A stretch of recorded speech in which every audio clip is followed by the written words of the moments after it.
Doctor Vikram Singh हमारे साथ जुड़ रहे हैं। डॉक्टर सिंह, मैं आपसे पूछूंगी क्योंकि ये जिस तरह से कोर्ट ने आज कहा है बुलडोजर कार्रवाई को लेकर, आप जानते हैं पिछले कई सालों से खासकर यूपी में लेकर अब और राज्यों में भी कई सवाल उठते रहे। कोर्ट ने कहा निर्माण अवैध है तो गिरना चाहिए, बुलडोजर की कार्रवाई अवैध सरकारी जमीन पर अगर आपने मंदिर खड़े कर दिए, मस्जिद खड़े कर दिए, हटाए जाएंगे, उस पर फिर आदेश एक समान होगा और सबको मानना होगा। अब सवाल यह है कि मैंने तस्वीरें भी दिखाई मंदिर की भी और मस्जिद की भी जहां उन्हें गिराया गया। जमीयत ने कहा था कि सिर्फ एक धर्म को टारगेट किया जा रहा है। कोर्ट ने कहा सब पर समान कार्रवाई और वो होगी और वो हर जगह हो। सुचेता जी, मैं सुप्रीम कोर्ट के आदेशों का स्वागत करता हूं और सुप्रीम कोर्ट का नमन करता हूं। हम में से कोई इससे सहमत नहीं होगा कि नाजायज बिल्डिंग कोई भूमि को रिक्त कराना चाहिए और ये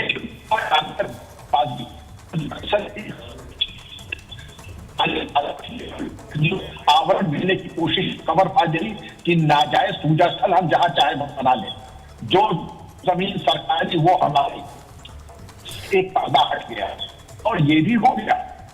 सही सुप्रीम कोर्ट ने व्यवस्था दी है, आरोपी होने मात्र से ही बुलडोजर नहीं था, बुलडोजर चलता है अगर अतिक्रमण हुआ है। अब दो बातें हैं, यस, कोई आरोपी है, हाँ, और आरोपी सरकार।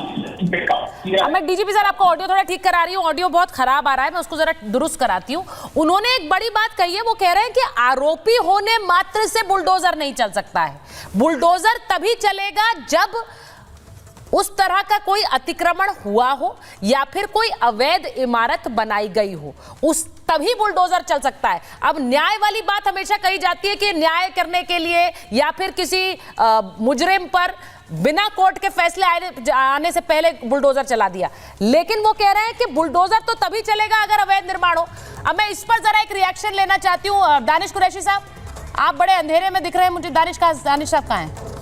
दानिश साहब के पास वापस आऊंगी, मैं अतिकुर रहमान साहब के पास जा रही हूँ। अतिकुर रहमान साहब, बुलडोजर तो तभी चलेगा जब अतिक्रमण हुआ हो और अवैध निर्माण हुआ हो। अब जो सोमनाथ मंदिर के आसपास अवैध निर्माण था उसे गिराया गया इसलिए क्योंकि वहां अवैध निर्माण था, इसलिए नहीं कि वहां मजारें थी। सही कहा आपने सुचारिता जी। सवाल यहाँ पर यह नहीं है कि जो अनआधिकारिक है, जो इल्लीगल है, उसके ऊपर किसी को ऑब्जेक्शन था कि भी बुलडोजर नहीं चलना चाहिए। हमने जो सुप्रीम कोर्ट में प्ली लेके गए थे और प्ली को एडमिट किया गया, ये इंपॉर्टेंट फैक्टर है कि सुप्रीम कोर्ट को कुछ दिखा कि कुछ गलत हो रहा है। और गलत क्या हो रहा था सुचारिता जी, कि बुलडोजर उन जगहों पर चलाया जा रहा था सिलेक्टिवली जो मुसलमानों के घर थे, जो मुसलमानों पर आरोप साबित नहीं हुए थे, जो मुसलमानों पर आरोप अगर साबित हुआ भी तो घर उसके नाम पर नहीं था, लेकिन बुलडोजर चला दिया गया। यहाँ पर मैं जानना चाहूंगा कि ये जो बुलडोजर के ऊपर आज रोक लगी है, ये मैं समझता हूँ रोक लगी है यूपी के चीफ मिनिस्टर की जुबान के ऊपर। उन्होंने क्या कहा और बाकी लोगों से तो पूछना मैं सही नहीं समझता हूँ। मैं पूछना चाहूंगा डीजीपी साहब से कि कितने आतंकवादियों की जगहों पर बुलडोजर चला। यूपी के चीफ मिनिस्टर ने बगैर तय करे उनको आतंकवादी कहा।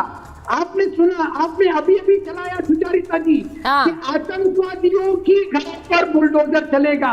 मैं पूछना चाहूंगा अब तक के जितने बुलडोजर कार्रवाई हुई है उसमें से कितने आतंकवादी साबित हुए? ये भाषा पे आज बुलडोजर चला है और यही हम चाहते थे। हमको कोई आपत्ति नहीं है बुलडोजर चलने पर, इल्लीगल घरों के ऊपर, इल्लीगल मज़ारों के ऊपर, इल्लीगल मस्जिदों के ऊपर बुलडोजर चलना चाहिए था योगी आदित्यनाथ की जुबान पर, और वो आज चला है जो एक वेलकम स्टेप है। नहीं, आप ये कह रहे हैं कि जो बयान दिए हैं योगी आदित्यनाथ ने उनको लेकर ये पूरा मामला है। अब देख लीजिए, ये तो इस पूरे बुलडोजर पर जो भी जिस तरह का भी कोई बयान कोर्ट की तरफ से आएगा उसको एक सियासी तो टर्न दे ही दिया जाएगा। अजय जी, मैं एक बार राज मिश्रा जी आपके पास आऊं, उससे पहले अजय जी के पास जा रही हूँ। अजय जी, ये सीधा सीधा आरोप, जैसा मैंने कहा था, ये सीधा जो भी कहा कोर्ट ने वो सीधे योगी आदित्यनाथ से जोड़कर देख रहे हैं। आपने सुना अतिकुर रहमान साहब को? देखिए, मुगालते पालने में कोई बुराई नहीं, पूरा देश और कोर्ट पहली बार ये तारीफ भी कर रहा है कि अवैध निर्माण पे कार्रवाई करने की इच्छा शक्ति किसी सरकार ने दिखाई और वो योगी आदित्यनाथ की सरकार, अब वो मॉडल अब हर स्टेट में फॉलो हो रहा है। ये कितनी बड़ी बात है। अतीकुर रहमान साहब बताएं कि इलीगल कंस्ट्रक्शन हुए क्यों, इलीगल किसी को हथियाने क्यों दिया गया? उस वक्त की सरकारें सो रही थी। अतीक अहमद का घर अगर गिरा दिया जाता है जो कि सरकारी जमीन पे बना हुआ है तो अतीक अहमद बहुत बड़ा फरिश्ता है क्या? नहीं। मुख्तार अंसारी का अगर निर्माण गिराया जाता है जो कि अवैध सरकारी जमीन पे बना हुआ है, फरिश्ता थे क्या? क्या थे वो लोग? एक मिनट, क्या थे वो लोग? और दूसरी बात, अभी कह रहे थे हमारे समाजवादी पार्टी के कि गरीबों के घर तोड़े गए हैं। अरे भाई साहब गरीबों के घर तोड़े नहीं गए। रिकॉर्ड आज की तारीख में रिकॉर्ड बोल रहा हूं, 2024 का रिकॉर्ड है। उत्तर प्रदेश में 94 लाख गरीब परिवारों को प्रधानमंत्री आवास योजना के तहत घर दिए गए हैं, जिसमें मुसलमान भी हैं। रामपुर का वो गांव खिचड़ीपुर जिसमें हमें एक वोट नहीं मिला, लेकिन 36 घर बने, 36 घर मुसलमानों के बने। ये सरकार हिंदू मुसलमान देख के काम नहीं करती है, आप देख के काम करते थे कि कौन मुसलमान है। मुलायम सिंह यादव का एक नहीं सैकड़ों स्टेटमेंट्स हैं कि मैंने मुसलमानों को बदायूं में 26% पुलिस में नौकरी दी, मैंने मुसलमानों को 16% यहां नौकरी दी। क्या योगी आदित्यनाथ ने कभी कहा कि मैंने हिंदुओं को इतनी दी? जो सरकार हिंदू मुसलमान देख के काम करे वो आप लोग की सरकार थी, हमारी सरकार नहीं है। हमने बड़ी बात कह रहे हैं वो। आवाज दिया है, 4 करोड़ घर और देने जा रहे हैं, हमारे बजट का घोषणा है। वो बड़ी बात कह रहे हैं दानिश साहब, वो कह रहे हैं कि नौकरी दी जाती है, कोई भी सरकारी सुविधा दी जाती है, उसमें हिंदू मुसलमान देखकर नहीं लेते, लेकिन बुलडोजर एक्शन पे आप लोग बार बार कहते हैं कि देखिए मुसलमान को देखकर एक्शन हो रहा है, मुसलमान के घर गिराए जा रहे हैं। कोर्ट ने आज कहा है धर्मनिरपेक्ष देश है, कार्रवाई तो होगी अगर अवैध निर्माण है, फिर वो मंदिर पर भी होगी, मस्जिद पर भी होगी।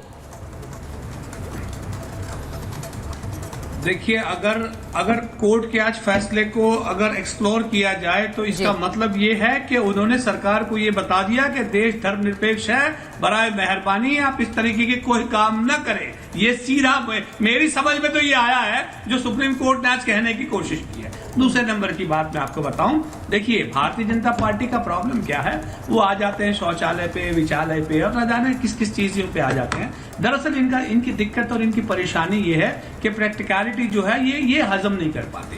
मैं आपको दिखाऊं, गुजरात की जो आप बात कर रहे हैं ना, गुजरात की पाटन जगह की, पाटन की जहाँ का डिमोलिशन की बातचीत चल रही है, ये फोटो देख लीजिए आप। ये मंगोल शाह बाबा का मजार है, ये देखिए। नहीं आपको दिखाने की जरूरत नहीं, मैंने विजुअल चला दिया आपके लिए। ये वो जगह है, सुनिए ये वो जगह है जहां अंग्रेजों के खिलाफ मुखालिफत करते हुए इस जंगे आजादी के दीवाने वहां से वो करते थे, लड़ाई किया करते थे। इस जगह को ढाया गया है। अब आप मुझे बताइए कि हिंदुस्तान की ये तारीख है, इसको आप बुलडोजर जस्टिस कहेंगे? बताइए, बुलडोजर जस्टिस कहेंगे? दानिश साहब, आपने जो बात कही है, पुरानी जगह है। दानिश साहब, मेरा बस एक सवाल है। 70 दानिश साहब, मेरा बस एक सवाल है। आप ये कह रहे हैं आजादी की लड़ाई यहाँ पर लड़ा करते थे, रानी लक्ष्मीबाई से बड़ी वीरांगना तो नहीं है इस आजादी की लड़ाई में, लेकिन वहां दिल्ली में बुलडोजर इसलिए चलाना पड़ा क्योंकि वक्फ ने संपत्ति कहा हमारी है और इस पर रानी लक्ष्मीबाई की मूर्ति नहीं लग सकती है। कोर्ट को आना पड़ा कहने के लिए कि डीडीए की जमीन है इसीलिए लगेगी, जो डीडीए चाहेगा वो होगा। अब मुझे बताइए, उस वीरांगना की मूर्ति नहीं लगने दी गई क्योंकि वक्फ ने कहा जमीन हमारी है। आप मुझे ये बता रहे हैं कोर्ट को इंटरवीन करना पड़ा है, वहां बुलडोजर चला, लेकिन इसलिए चला क्योंकि एक वीरांगना की मूर्ति नहीं लगने दे रहे थे, ये कहकर के वक्फ की जमीन है। सिर्फ एक काउंटर दे रही हूं आपकी बात का। देखिए, सुनिए मेरी बात। सबसे पहले तो हाँ, मैं बिल्कुल उसका जवाब भी दूंगा। इस देश में हमने एक बहुत बड़ा ऑर्गेनाइजेशन का नाम भी सुना है जो कागजों पे नहीं है, कई सालों तक उसके वहां पर ध्वजारोहण, भारत का झंडा नहीं फहराया गया, उनका अपना झंडा फहराया गया। तो उस पर कभी सुप्रीम कोर्ट ने संज्ञान लिया है? नहीं लिया, लेगा भी नहीं, क्योंकि अगर किसी की निजी प्रॉपर्टी है, वक्फ के पास अगर अपनी प्रॉपर्टी है, उसके पास अगर प्रॉपर रिप्रेजेंटेशन है, तो फिर भाई क्यों आएगा? अभी मैं ये कहूंगा कि आप रानी लक्ष्मीबाई जी की मूर्ति जो है आपके स्टूडियो में लगा दीजिए। हम बहुत बड़ी मूर्ति लगाना चाहते हैं आपके स्टूडियो से भी। क्या हुआ?